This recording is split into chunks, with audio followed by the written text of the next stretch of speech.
Et puis, donc j'invite Stéphane Wolf.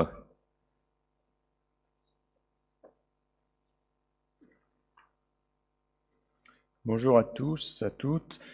Merci pour cette historique. Un historique, pas l'historique. Donc si vous avez des remarques, des précisions, des corrections, je les accepte bien volontiers. Donc un petit panorama de la chirurgie du rachis. La première ostéosynthèse rachidienne fin du 19e siècle, qui a précédé même les greffes. Une longue période de greffes simples, jusque pratiquement 1960, avec des séries d'arthrodèses qui allaient déjà jusqu'au bassin, mais uniquement maintenues par des moyens externes. Puis évidemment les tiges de Harrington en 1960, avec assez rapidement des fixations iliaques et fixations sacrées. Plusieurs moyens.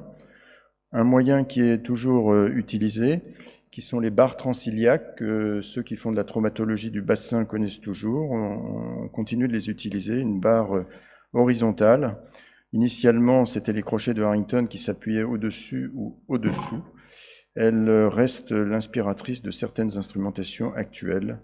Et on doit à Kostwick, un chirurgien américain, d'avoir un petit peu développé cette technique. Évidemment, la vis pédiculaire de Roi Camille, qui a été une révolution, qui a permis vraiment de prendre de façon solide le bassin, avec des développements sur comment mettre une vis, ce qu'il ne faut pas oublier, puisque rapidement on s'est rendu compte que pour que ça tienne bien, il fallait mettre une vis bicorticale pour bien fixer le sacrum. Elles sont évidemment toujours d'actualité, ces vis. Les agrafes ont été un moment utilisées, elles s'appuyaient sur l'aileron sacré. Elles ont été assez rapidement abandonnées parce qu'il y avait des problèmes de déplacement secondaire.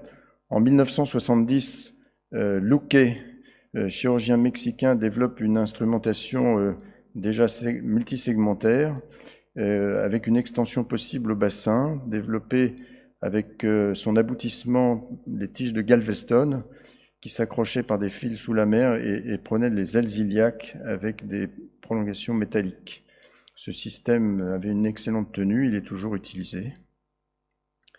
En 1973, Jacques Vidal de Montpellier, pour des spondylolisthésis, met au point les vis iliosacrées.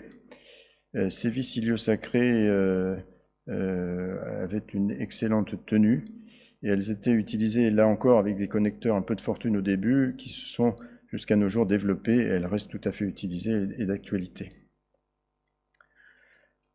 En 83, c'est la révolution du CD, avec initialement une fixation au bassin qui pouvait se faire par des agrafes, là encore, par les vis.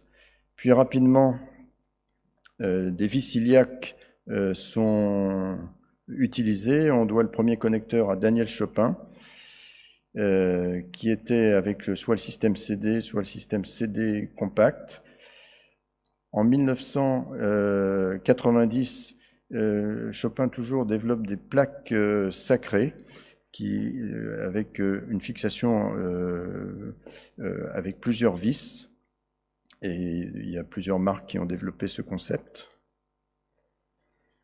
Les tiges de Jackson sont venues compléter les possibilités en 1993 pour les spondylolisthésis avec une tige intrasacrée. Elles sont toujours d'actualité, mais un peu moins utilisées. Le connecteur iliaque est développé également par Jean-Paul Steb, avec ce connecteur dit de Stéphanie, qui a été largement utilisé pendant plusieurs années. Technique encore, la nouvelle Harley utilise plusieurs techniques, la vis iliosacrée et la vis iliaque. Et puis, sans doute le dernier implant important, en 2007, c'est vis S2AI que nous allons revoir. Alors un mot pour les vis iliosacrées, dont je suis un utilisateur convaincu. Ces vis iliosacrées, il y a plusieurs connecteurs. Le connecteur initial, le connecteur de Beurier, de Jacques Beurier, et puis la dernière version, une des dernières versions par Lotfi Miladi avec un système très pratique et automatique qui permet d'implanter ces vis avec une excellente sécurité. Voici un exemple, et excellente solidité. Et pour notre part, nous avons encore amélioré l'affaire en utilisant la navigation pour le faire. Je vous remercie.